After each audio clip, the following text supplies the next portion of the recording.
Hello বন্ধুরা, তোমরা কেমন আছো? আশা করি সবাই ভালো আছো। তো বিগত দিনের মতো আমরা আজকে একটা নতুন টপিক নিয়ে হাজির হয়েছি তোমাদের দেখানোর জন্য। টপিকের নামটা আমি বলে দিই যে সিডিবি। এক কথায় আমরা অনেক সময় বলে থাকি যে ড্রেসিং। সি থেকে ক্লিনজিং, ডি থেকে ড্রেসিং অ্যান্ড বি থেকে ব্যান্ডেজিং। তো এটাকে এক কথায় ড্রেসিং বলা হয়। তো আজকে আমরা দেখতে চলেছি যে ড্রেসিং ট্রে মেকিং, মানে ড্রেসিং করার জন্য একটা ট্রে তৈরি করতে হয়। সেই ট্রেতে কি কি থাকে আমরা সেই ট্রেতে দেখে নেব যে কি কি আছে যে সিডিবি করার জন্য, অর্থাৎ ড্রেসিং, ক্লিনজিং অ্যান্ড ব্যান্ডেজিং। এর মধ্যে আমরা দেখছি গ্যালিপট আছে, গজ আছে, এটা হচ্ছে একদম স্টেরাইল গজ, গ্লাভস আছে, স্পঞ্জিং হোল্ডার, আঠারি আছে, artery forceps, mosquito forceps, tooth forceps, non tooth forceps, curve scissor and straight scissor. যে জিনিসগুলো এখানে দেখানো হয়েছে সেই জিনিসগুলো ছাড়া আরও কিছু জিনিস বাইরে রাখা হয়, যেমন বেটাডিন লোশন, অর্থাৎ পভিডন আয়োডিন লোশন এই যে লেখা আছে, আর ব্যান্ডেজ, রোল ব্যান্ডেজ, এনএস অর্থাৎ নর্মাল সেলাইন, এই যে নর্মাল সেলাইন, মাইক্রোপোড আছে, সঙ্গে গ্লাভস আছে। কিন্তু ড্রেসিং ট্রের মধ্যে গ্লাভস দেওয়া আছে, আমি এই গ্লাভসটা ইউজ করব যেহেতু এখানে দেওয়া আছে। গ্লাভস ইউজ করার আগে ড্রেসিংটা করা হবে। আমি বেটাডিন লোশনটা গ্যালিপটে আলতো করে প্রয়োজন অনুযায়ী ঢেলে নিলাম। এই গ্যালিপটে ঢালা হয়েছে, হাতটাকে স্যানিটাইজার করার জন্য ব্যবস্থা করছি। এই হাত দুটো স্যানিটাইজার করলাম। স্যানিটাইজার অনেকভাবে হয়, যে সাবান জলে হাত ধুয়ে নেওয়া যায়, অথবা র স্প্রেতেও হাত ধুয়ে পরিষ্কার করে নেওয়া যায়। এটা স্যানিটাইজার করা হয়েছে। এবার আমি এই যে ড্রেসিং ট্রের মধ্যে গ্লাভস আছে নিচ্ছি হাতে পরার জন্য।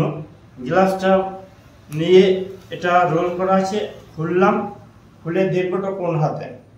গ্লাভসটা এমনভাবে পরবো যেন আমার হাত গ্লাভসের বাইরের দিকে না লাগে, গ্লাভসের ভিতরে রাখলাম। এইভাবে প্রথমে চারটে আঙুল প্রবেশ করার পর থাম্ব ফিঙ্গারটা দিলাম, এইভাবে ছেড়ে দিলাম। দ্বিতীয় গ্লাভস আমি তুলছি, দ্বিতীয় গ্লাভস তুললাম।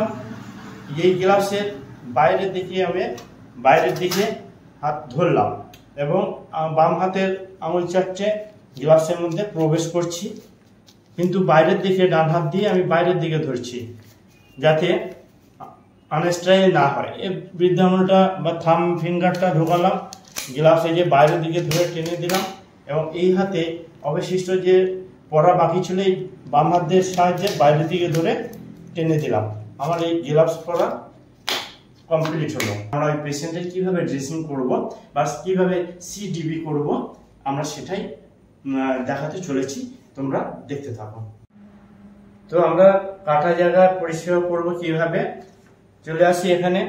এই যে একটা মার্ক করা আছে, কাটা বলে আমরা চিহ্নিত করছি কিন্তু কাটা নয়, এটা বোঝানোর স্বার্থে আমরা এই মার্কটা করে নিয়েছি।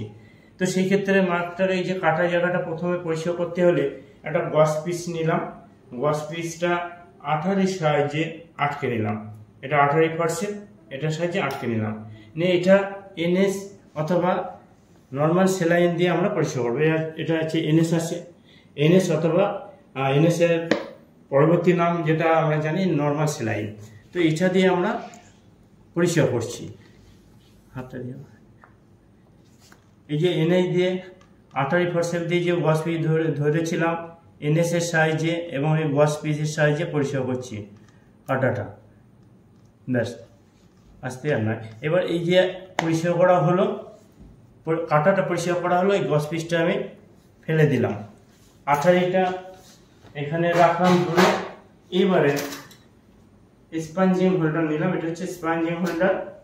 স্পঞ্জিং হোল্ডার এবার একটা গজ পিস আমরা নিয়ে নিচ্ছি, কেননা এনএস অর্থাৎ নর্মাল সেলাইন দিয়ে পরিষ্কার করা হয়েছে। এবারে বেটাডিন লোশনে গজ পিস ভিজিয়ে আমরা এই কাটা জায়গাটা পরিষ্কার করে নিচ্ছি। এইভাবে সুন্দরভাবে পরিষ্কার করে নিলাম। পরিষ্কার করার পরে এরপরে এটা দিলাম এবং স্পঞ্জিং হোল্ডারটা কাজে লাগাচ্ছি না, এটা আমি সাইড করে রাখলাম। এবারে আর একটা ওয়াশ পিস নিয়ে এই 18 ফরসেপের সাহায্যে এই ওয়াশ পিসটা ধরলাম, ধরে আবার সুন্দর করে এই কাঁটার উপরে মনে করলাম যে এটা কাঁটা আছে, এই কাঁটার উপরে আমরা কাঁটার উপর থেকে শুরু করে চারিপাশে পরিষ্কার করে নিচ্ছি। এই যে চারিপাশে পরিষ্কার করে নিচ্ছি, মানে চারিপাশ পরিষ্কার করতে করতে আবার কাঁটার উপরে আসা যাবে না। তাহলে আমার কাঁটার যদি চারিপাশে পরিষ্কার করতে করতে কাঁটার উপরে আসি তাহলে এটা ক্লিনজিং হলো না। আমার ক্লিন করা হয়ে গেছে। এই জায়গাতে আমি যে কোনো অয়েন্টমেন্ট বা বেটাডিন লোশনে ওয়াশ পিস ভিজিয়ে, এই যে ওয়াশ পিস ভিজালাম বেটাডিন লোশনে ভিজিয়ে ভালো করে চিপকে এই কাটা জায়গাটা আমি ওয়াশ পিসে বেটাডিন লোশন অথবা এখানে অয়েন্টমেন্ট দিয়ে ড্রেসিংটা চাপাতে পারি। তো ওয়াশ পিসে আমি বেটাডিন লোশনটা নিলাম, নিয়ে এইখানে চাপিয়ে দিলাম। অয়েন্টমেন্ট যদি না দেওয়ার প্রয়োজন হয় বেটাডিন লোশন দিয়ে অনেক সময় দিতে হয়, তো আমি এখানে বেটাডিন লোশন দিয়ে দিলাম। তারপরে আবার একটা ওয়াশ পিস এর উপরে চাপালাম। এই চাপানোটা হলো ড্রেসিংটা যাতে পড়ে না যায় তার জন্য রোল ড্রেসিংয়ের কিছুটা উপর থেকে ব্যান্ডেজ শুরু করতে হয়।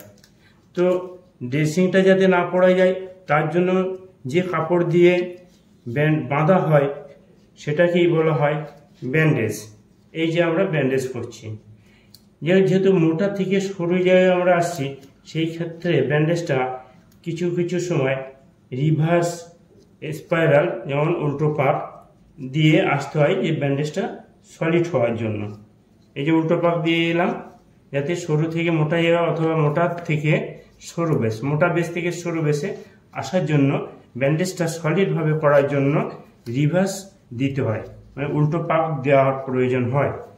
এই যেমন রিভার্স দিচ্ছি আমি, এইভাবে ব্যান্ডেজটা করা হয়। তো আমরা এই ব্যান্ডেজ করার শেষে ব্যান্ডেজটা এমনভাবে করতে হবে যাতে খুব টাইট না হয় এবং খুব যেন লুজ না হয়।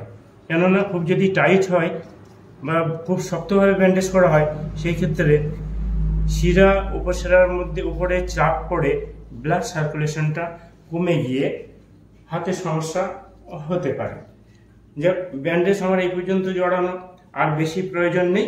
সেই ক্ষেত্রে এখানে যে আমার সিজার আছে, এই স্ট্রেচ সিজার দিয়ে আমি ব্যান্ডেজটা কেটে দিলাম। ব্যান্ডেজ কেটে দেওয়ার পরে কি হয়, এখানে যাতে খুলে না যায় তার জন্য সে দিয়ে এটা আটকে দিতে হয়। তা আমার সহকারীকে বলবো যে এখানে আমাদের তো মাইক্রোপোর আছে, মাইক্রোপোরটা এখানে বসিয়ে দিতে। ঠিক আছে, তো এই যে হলো, এই বসানো হলো ব্যান্ডেজ কমপ্লিট। তাহলে ক্লিনজিং, ড্রেসিং অ্যান্ড ব্যান্ডেজিং। ক্লিনজিং প্রথমে পরিষ্কার করা হয়েছে, এটাকে ক্লিনজিং হলো। তারপরে মেডিসিন ওয়াশ পিসে লাগিয়ে সেটা বসানো হলো ওয়াশ পিস, ওটা হচ্ছে ড্রেসিং। আর ড্রেসিং ওয়াশ পিস অর্থাৎ ড্রেসিংটা যাতে পড়ে না যায় তার জন্য যে কাপড় দিয়ে জড়ানো হয় সেটাকে বলা হচ্ছে ব্যান্ডেজিং। তো আমি এখানে কিছু কিছু সময়ে কিছু ইনস্ট্রুমেন্টস লাগে, এখানে যা ইনস্ট্রুমেন্টস আছে এখানে যেহেতু সবকিছু লাগেনি, কিন্তু কোনটা কি কাজে লাগে এটাও বলার বিষয় আছে। তো আমরা আসি, যদি এই আটারি দিয়ে তো আমরা ওয়াশ পিস ধরে পরিষ্কার করলাম, এটা হচ্ছে মসকিউটো দিয়ে ছোট ছোট যদি কোনো টুকরো ওখানে বসে থাকে মসকিউটো দিয়ে ধরে ধরে তুলে নিয়ে আসা যায়, অথবা সরু সরু ভেন থেকে ব্লাড আসলে মসকিউটো সাহায্যে ধরে ব্লাডটাকে বন্ধ করা যায়। এবং যদি কাটার জায়গায় ক্ষত জায়গায় কোনো কিছু ধরে কাটার বিষয় থাকে, যে এমন স্কিন আছে যে ছ্যাঁকড়া ব্যাকড়া হয়ে গেছে, কেটে কেটে বার করতে হবে সেই স্কিনটা, যে এটাকে ডিসেক্টিং টুথ ফরসেপ বলা হয়। আর এটা হচ্ছে ডিসেক্টিং ফরসেপ নন টুথ, অর্থাৎ নন টুথ ডিসেক্টিং ফরসেপ। এটার সাহায্যে সফট কোনো জিনিস মানে মাসেল বা স্কিন ধরে তারপরে এই সিজারের সাহায্যে কেটে নেওয়া হয়, যেগুলো প্রয়োজন নেই যে কেটে কেটে বাদ দিতে হয়, সেই ক্ষেত্রে আমরা এই দুটো জিনিস ইউজ করি। এবং স্ট্রেট সিজার আছে, এটা হচ্ছে স্ট্রেট সিজার। এটার সাহায্যে কী করে আমরা যদি কোনো ক্ষততে বা কাঁটায় ডিপ কেটে যাচ্ছে, তাকে সেলাই দিতে হবে, স্টিচ দিতে হবে, সেই ক্ষেত্রে স্টিচ দেওয়ার পরে যে সুতোটা বড় হয়ে থাকে, সেই সুতো কাটার জন্য আমরা এই স্ট্রেট সিজারটা ব্যবহার করি। তো বন্ধুরা, আজকে আমরা দেখালাম সিডিবি অর্থাৎ ক্লিনজিং, ড্রেসিং অ্যান্ড ব্যান্ডেজিং কিভাবে করতে হয়, এবং এই সিডিবি করার জন্য যে ট্রেডে মেকিং করতে হয় তার মধ্যে কী কী থাকে এগুলো দেখানো হলো। তো আজকে এই টপিকটা এই পর্যন্ত। আজকের ভিডিও দেখে যদি তোমরা কিছু শিখতে পারো বা শিখতে পেরেছো মনে করো, তাহলে এই চ্যানেলটা সাবস্ক্রাইব এবং শেয়ার করতে ভুলো না কিন্তু।